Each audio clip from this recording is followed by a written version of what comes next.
प्रश्न इस तरह है, भारत की राजधानी का नाम क्या है? हाँ बच्चों, बिल्कुल सही। भारत की राजधानी दिल्ली है। तो बच्चों, आज दिल्ली में रहने वाले प्रेक्षणीय स्थानों के बारे में जानकारी प्राप्त करेंगे। दिल्ली एक बहुत ही सुंदर नगर है। इसके जानकारी प्राप्त करने से पूर्व आप लोग अपना पुस्तक निकालिए। पुस्तक निकाल दिया बच्चों? तो पेज नंबर 49 निकालिए। बच्चों, मैं यहाँ पर शब्दार्थ दी हूँ, ध्यान दीजिए। अभी हम पाठ शुरू करेंगे। पाठ का आशय इस प्रकार से है, देखिए। भारत की राजधानी दिल्ली के विभिन्न स्थानों का परिचय कराना इस पाठ का उद्देश्य है। पाठ अभी इस प्रकार से है, देखिए। भारत हमारा देश है। दिल्ली इसकी राजधानी है। इस विशाल नगर में हम पुरानी और नई सभ्यताओं की झलक पा सकते हैं। झलक का अर्थ झांकी, क्योंकि हमारे पूर्वज अनेक सांप्रदायिक अनुसार से राज्य क्या किया है, उन्होंने निभाया है। राजकीय शासन हो, राजनीति हो और देश की सभ्यता हो, अलग अलग रूपों से हम लोगों को देखने के लिए प्राप्त होती है। उसी तरह यहाँ पर भी शासन किए हुए अनेक राजा महाराजाओं के कुछ झलक हम लोगों को प्राप्त होती है, यानी कि विभिन्नता हमें देखने के लिए मिलता है बच्चों। देखो, पहला दिया है कौन सा? हाँ, बिल्कुल सही, लाल किला। लाल रंग से बना हुआ, लाल पत्थर से बना हुआ यह लाल किला बहुत ही सुंदर है। उसके ऊपर हमारे देश की ध्वज लहरा रहा है। दिल्ली का लाल किला बहुत प्रसिद्ध है। इसके दीवाने आम और दीवाने कांस देखने लायक है। दीवाने आम मतलब दरबार, दीवाने कांस मतलब कांस दरबार, प्रमुख दरबार हमें देखने के लिए मिलता है। दीवाने आम में 60 सुंदर कमरे हैं। कितने कमरे हैं? 60 सुंदर कमरे हैं जो लाल पत्थर से बने हैं। दीवाने कांस संगमरमर से बना है। संगमरमर यह एक प्रकार का पत्थर है बच्चों। इसकी भीतर दीवारों की नक्काशी बहुत बढ़िया है। दीवारों की नक्काशी, नक्काशी मतलब चित्र, बहुत ही सुंदर तरीके से हमें देखने के लिए मिलता है। आप कभी भी दिल्ली गए तो देख कर आइए ना बच्चों। दूसरा है बहुत ही प्रसिद्ध स्थल, लाल किले के पास ही जामा मस्जिद है। मैंने चित्र में दिया है, देखो बच्चों, तो बहुत ही सुंदर से आप लोगों को दिखाई दे रहा है। यह बहुत बड़ी मस्जिद है। यह मुगल बादशाहों की शासन शौकत की यादगार है। उन्होंने शासन किया था ना, वो शासन की शान शौकत, शान शौकत मतलब वैभव, वो उन्होंने किस तरह शासन किया था उनके बारे में वहाँ पर चित्र के रूप में दिखाई दे रहा है।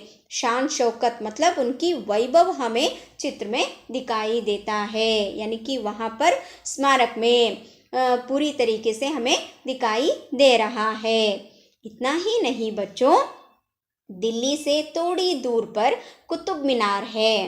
कुतुब मीनार सभी ने सुना होगा, बहुत ही सुंदर है कुतुब मीनार।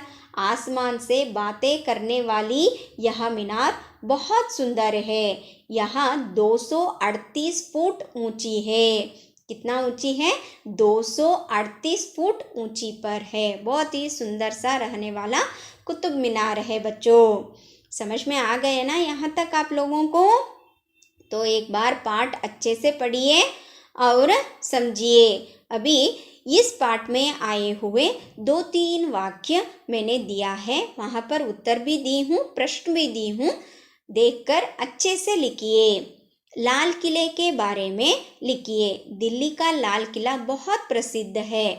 इसके दीवाने आम और दीवाने कांस देखने लायक है। दीवाने आम में 60 सुंदर कम्बे हैं जो लाल पत्थर से बने हैं। दीवाने कांस संगमरमर से बना है। इसकी भीतर दीवारों की नक्काशा बहुत बढ़िया है। दूसरा प्रश्न, कुतुब मीनार के बारे में तुम क्या जानते हो? दिल्ली से थोड़ी दूर पर कुतुब मीनार है। आसमान से बातें करने वाली यह मीनार बहुत सुंदर है। यह 238 फुट ऊंची है। इसको आपको क्लास वर्क में लिखना है बच्चों। इतना ही नहीं, व्याकरण विभाग दी हूँ, ध्यान दीजिए। विलोम शब्द नया पुराना, भीतर अंदर, पास दूर, चढ़ना उतरना। रिक्त स्थान दिया है, देखो लाल किला डैश में है। कहाँ पर है? दिल्ली में। कुतुब मीनार डैश फुट ऊंची है। कितना फुट ऊंची है? 238। दीवाने कांस संगमरमर से बना है। यह एक प्रकार का पत्थर है बच्चों। व्याकरण विभाग को भी आप क्लास वर्क में ही लिखना है। इतना ही नहीं, मैं यहाँ पर संख्यावाचक दी हूँ। आपको संख्यावाचक का भी एक विभाग है। आप अभी अच्छे से पढ़ेंगे तो 8वीं में आपको लेखक परिचय लिखना आदत होना चाहिए, क्योंकि जब आप लोगों को जन्म समय आ जाएगा तो हिंदी में ही लिखना होता है। इसीलिए संख्यावाचक को हर दिन लिखने की आदत डालना है। देखो, मैं कुछ संख्याएं दी हूँ। 54, इसको हिंदी में 54, 58, 58, 61, 61, 65, 65, 68, 68 और 70, 70, 63, 63, 55, 55, 62, 62, 51, 51, 56, 56, 53, 53। सरल है ना बच्चों? आसानी से आप लोग लिखिए। इतना ही नहीं, आप लोगों के लिए गृह कार्य भी दी हूँ। यह गृह कार्य आपको लिखना है। एक वाक्य, 2-3 वाक्य, संख्यावाचक, विलोम शब्द, इन सबको आप क्लास वर्क में लिखना है। इतना ही नहीं बच्चों, आपके लिए मैं आज एक प्रोजेक्ट दे रही हूँ। बहुत ही सरल प्रोजेक्ट है। कुतुब मीनार आपको दिखाई दे रहा है ना? नहीं, हमें दिल्ली नहीं जाना है, अपने पुस्तक में ही देखना है। वहाँ आपको दिखाई दे रहा है ना कुतुब मीनार, तो उसका मॉडल बनाना है। पेपर से भी बना सकते हैं और अगरबत्ती से भी बना सकते हैं। देखिए, आपके सुविधा अनुसार कुतुब मीनार का मॉडल बनाकर उसके नीचे कुतुब मीनार के बारे में हिंदी में लिखकर मुझे व्हाट्सएप में भेजना है बच्चों। समझ में आ गया ना आप लोगों को? तो बच्चों, आज का विषय दिल्ली, यह पाठ आपको समझ में आ गया है करके मैं समझती हूँ। धन्यवाद।